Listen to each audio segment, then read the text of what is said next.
I've seen a lot of change, been through a lot of pain. Some things are not the same as they were a year ago, but all will be okay. I move on each and every day. The past is where it stays, way back a year ago. I've changed for the better this time. Chào các bạn, rất vui vì bạn đã quay trở lại đây xem vlog này cùng Nguyên và dự án Mái Nhà Có Hoa. Thời tiết nắng nóng đang diễn ra trên diện rộng không chỉ ảnh hưởng đến Sài Gòn mà còn lan rộng đến các tỉnh miền Tây Nam Bộ, khiến cho việc thiếu nước sinh hoạt ở một số nơi tăng cao. Theo một số chuyên gia, giai đoạn này người dân đang trải nghiệm mùa hè nắng nóng sớm, dài và liên tục so với các năm trước. Đặc biệt là khu vực đồng bằng sông Cửu Long và Tây Nguyên đang đối diện với tình trạng thiếu hụt nguồn nước nghiêm trọng. Thậm chí có những nơi người dân phải mua với giá lên tới 400.000 đồng một khối nước.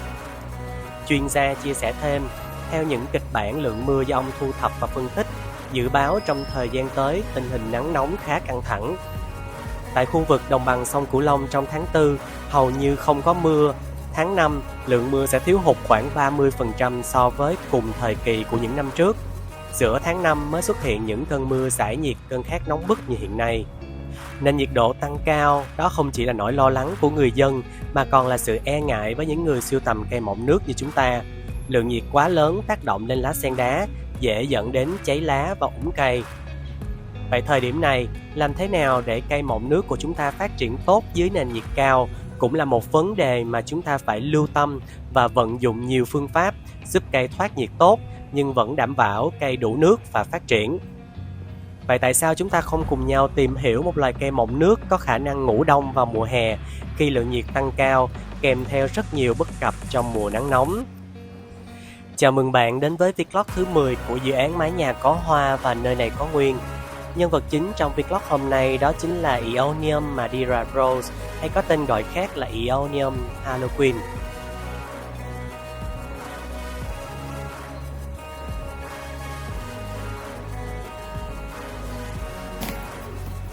Aeonium Madeira Rose là một giống lai rực rỡ với màu sắc khác thường, thu hút người sưu tập cây mọng nước.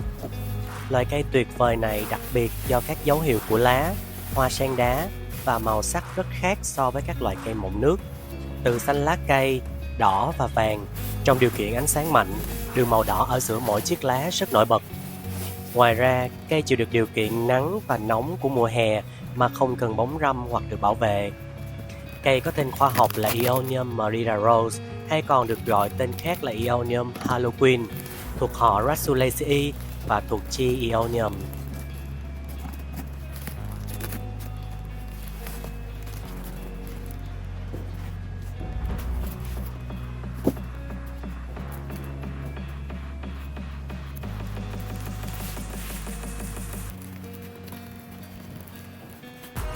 Madeira Rose là một giống lai được cấp bằng sáng chế số BB29567, là kết quả của việc lai tạo được thực hiện bởi Renee O'Connor, một nhà lai tạo cây trồng tại Ormond Glen, vào tháng 3 năm 2012 như một phần của chương trình nhân giống theo kế hoạch.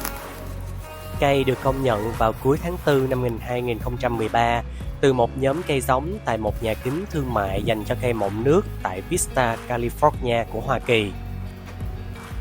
Madeira Rose còn được gọi là Aeonium Harlequin, là một loại cây mọng nước tuyệt đẹp, tạo thành những bông hoa hồng rất đồng tâm của lá, với màu xanh ô liu, có thể bị ửng hồng màu đồng dưới ánh nắng mặt trời mạnh, tạo cho cây một vẻ ngoài có hai tông màu độc đáo. Madeira Rose có thể trông giống như là Aeonium Blushing Beauty, nhưng cây là một sự bổ trợ rất phổ biến, giữ các nhánh của cây lại gần nhau để tạo ra một hình hài có cấu trúc khác lạ.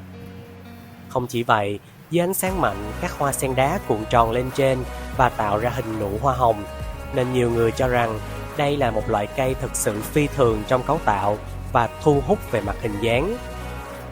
Cây thường phát triển chiều cao lên đến 45cm và đường kính khoảng 75cm. Cây phát triển tự do tạo ra các khóm cây xung quanh gốc khi còn nhỏ, sau đó phát triển nhanh chóng tạo thành một cụm sen đá thu hút người xem. Lá có hình thìa với lông mao mịn dọc theo mép, dài tới 10 cm và rộng tới 3 cm. Loài cây này xứng đáng có chậu lớn của riêng nó để phát triển và phô trương vẻ đẹp. Cây sẽ rất hoàn hảo khi được đặt trên hiên nhà hoặc bệ cửa sổ mở.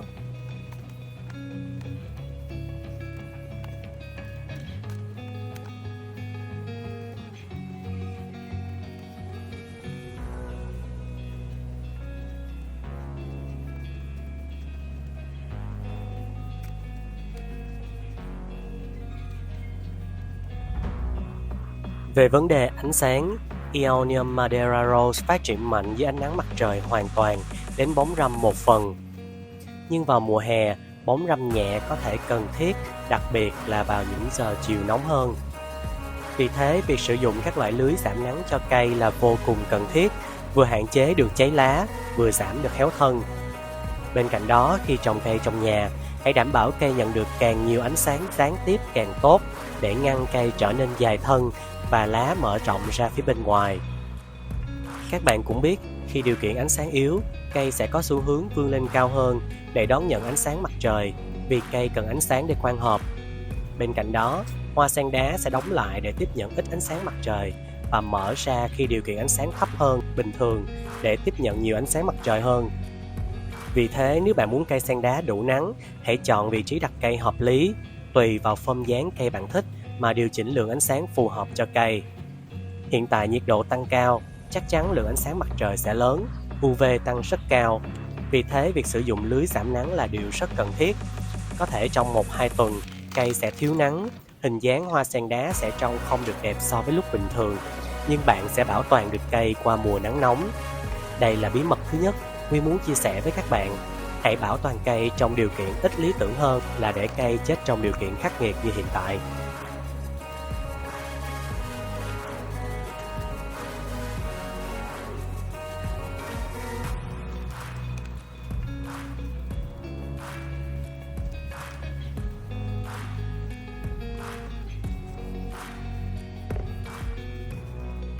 Về nhiệt độ, Aeonium không thích hợp thời tiết nóng hoặc khô, vì vậy nó có thể không hoạt động vào mùa hè. Cây phù hợp nhiệt độ từ 20 đến 25 độ C.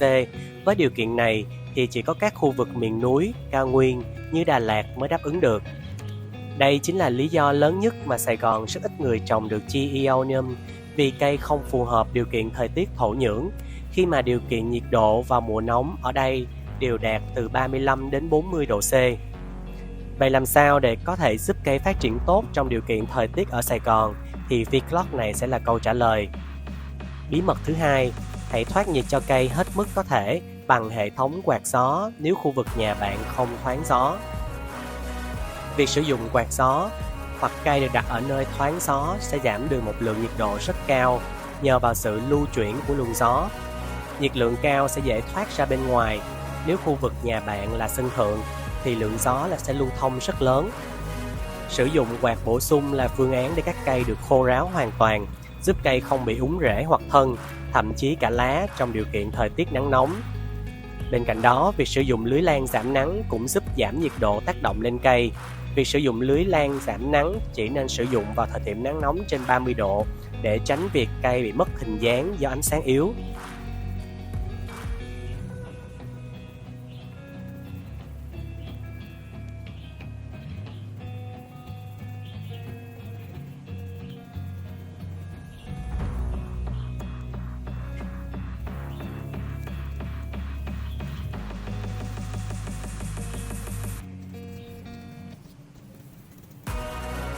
Nhiều bạn từng hỏi Nguyên về việc có nên lắp hệ thống phun sương để giảm nhiệt cho cây hay không.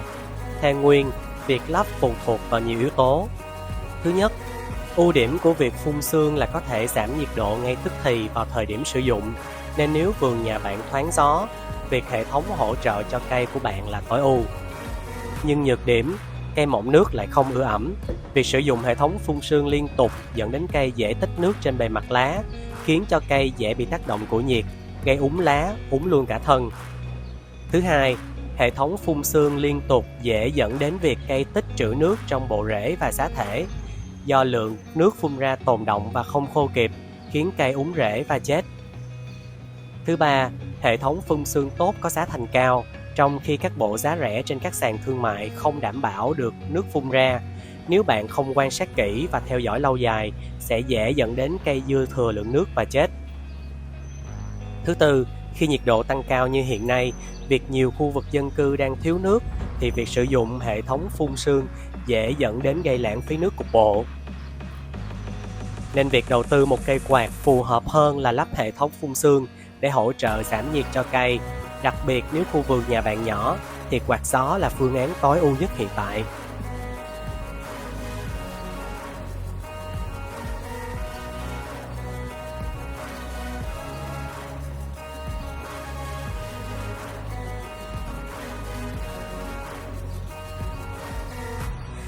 Về giá thể, không giống như hầu hết các loại cây xương rồng hay là loại cây mọng nước khác, Aeonium không thích các loại giá thể san đá thông thường mà cần loại giá thể cung cấp nhiều độ ẩm bên trong hơn. Tránh việc sử dụng các loại giá thể san đá có sẵn trên thị trường, đặc biệt là các loại giá thể phun đá, vì không đủ độ ẩm để cây phát triển bộ rễ.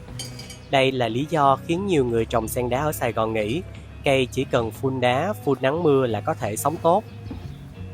Và đây cũng chính là suy nghĩ sai lầm, vì trong vlog trước Nguyên có nói mỗi loài cây phù hợp một loại giá thể khác nhau, nên việc cần tìm hiểu, cân đo các loại giá thể phù hợp cho cây là điều hết sức quan trọng. Vì thế, giá thể đề nghị riêng cho Aeonium bao gồm một túi Soy Mix New 15 đề, một túi Bumai 3 đề, một túi Perlite 3 đề, một túi Akadama 3 đề, một túi Vermiculite 5 đề, phân tan chậm và thuốc tím. Giá thể hiện tại sẽ đảm bảo được độ ẩm từ Vermiculite và lượng độ ẩm có sẵn trong các túi Soy Mix sẽ đảm bảo giúp bộ rễ cây ổn định và phát triển tốt. Về việc sử dụng thuốc tím trong thời điểm mùa hè, nên tăng định lượng nhiều hơn so với bình thường, vì nắng nóng là thời điểm rệp trắng sinh sôi nảy nở. Việc hòa trộn thuốc vào giá thể giúp mỗi lần tưới cây sẽ trung hòa được một lượng lớn thuốc tím vào giá thể, giúp rệp không thể sinh sôi và phát triển.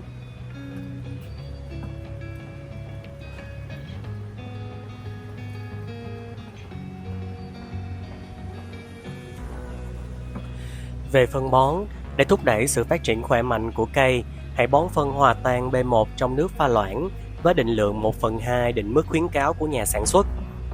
Và chỉ bón phân cho cây trong mùa sinh trưởng. Thời kỳ cây ngủ đông, hạn chế tưới nước cũng như cung cấp các loại phân bón, vì cây giảm hoạt động đến mức tối thiểu, không hấp thu được nhiều dinh dưỡng trong thời điểm này. Các loại phân tan chậm hòa trộn sẵn trong giá thể đã đủ cung cấp dinh dưỡng cho cây, nên hạn chế cung cấp phân bón cho cây trong thời điểm nắng nóng.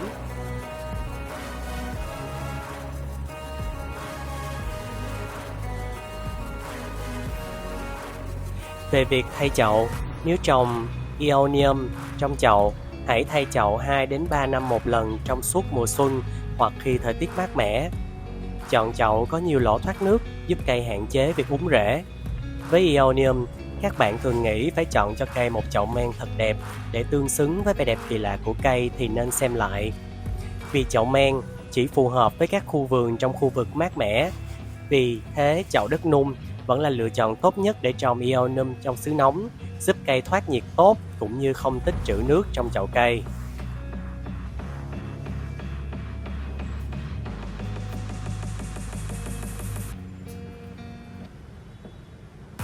Về nhân giống, cây có thể dễ dàng nhân giống bằng hạt hoặc bằng cách giâm cành.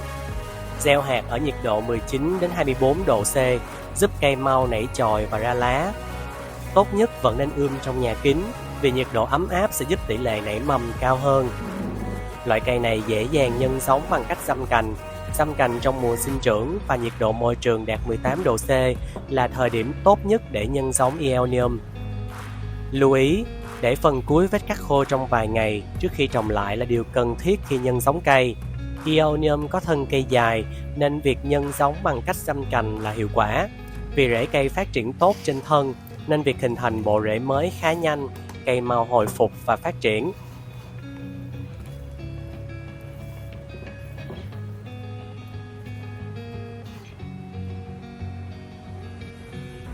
Về việc tưới nước kỹ cho cây vào mùa xuân và mùa thu để đất khô trước khi tưới lại là điều cần thiết khi tưới nước cho cây Aeonium. Trong suốt mùa đông, hãy tưới ít nước hơn Mặc dù loại cây này cần nhiều nước hơn hầu hết các loại xương rồng hay cây mọng nước khác, nhưng quá nhiều độ ẩm có thể dẫn đến thối rễ. Trong thời gian ngủ đông và mùa hè, hãy ngừng tưới nước trừ khi trong điều kiện khô cằn. Đó là lý do với điều kiện thời tiết hiện tại ở Sài Gòn, việc ngưng cung cấp nước cho cây là điều cần thiết. Chỉ tưới cây khi thấy cây có dấu hiệu mất nước trên lá và thân. Chỉ tưới vào buổi chiều tối và để nơi thoáng gió cũng là việc cần thiết giúp cây phát triển.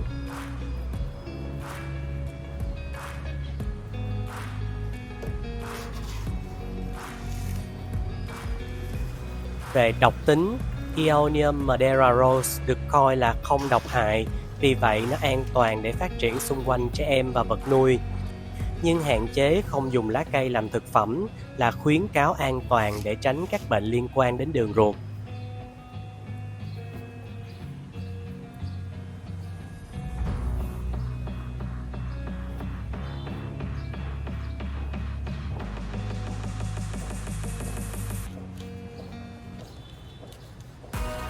Đối với cây Aeonium trên Vlog, các bạn đang thấy được giới khoa học công nhận là dạng đột biến lá và đột biến thân, nên cây được đặt một cái tên cho dạng đột biến, đó là Aeonium Madeira Rose Ristatum.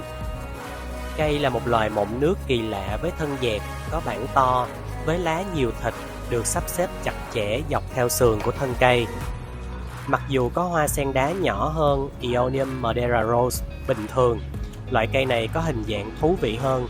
Ngoài ra, lá của nó cũng nhỏ hơn những lá ở dạng bình thường khác. Những chiếc lá màu xanh ô liu chuyển sang màu đồng dưới ánh sáng mặt trời gay gắt, tạo ra vẻ ngoài hai tông màu độc đáo cho cây. Mỗi cây đột biến lại có một hình dạng độc đáo khác nhau, nên thường người sưu tầm cây mọng nước thích cây đột biến Ristatum hơn cây dạng bình thường, vì hình dáng khác lạ và vẻ ngoài rất thu hút ánh nhìn của nó. Từ thân cây hóa gỗ đến những dãy lá xếp liền với nhau, chen thêm những hoa sen đá nở rộ trên thân, khiến cho cây làm cho chúng ta mê đắm.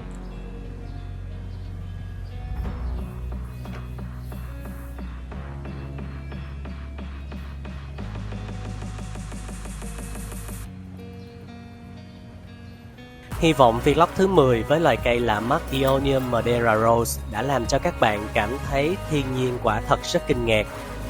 Những loài cây mọng nước khiến cho chúng ta, những người sưu tầm cây, đi từ bất ngờ này sang bất ngờ khác vì sự thú vị của nó. Từ một dạng cây đặc thù, nhờ sự tài ba của công nghệ lai tạo và cấy ghép mà nhiều loại cây mới được ra đời, mang đến sự đa dạng thực vật trong hệ sinh thái của chúng ta. Mùa nắng nóng đang diễn ra và sẽ tiếp diễn thêm 2-3 tháng nữa. Hơn ai hết, chúng ta nên tìm hiểu thật kỹ cây cối của chúng ta đang gieo trồng có phù hợp với thời tiết hiện tại hay không, hoặc cần sử dụng thêm thứ gì, điều gì để cây cối có thể phát triển tốt nhất. Đừng bỏ mặc cây cối của bạn khi bạn là người có quyền quyết định trong sự sinh tồn của cây. Đừng nghĩ trời sinh voi sinh cỏ, cây sẽ có thể tự sống được nếu không có bạn. Hãy nghĩ chúng ta có trách nhiệm gieo trồng thì có trách nhiệm phải thuần dưỡng. Hãy là một người trồng cây có trách nhiệm.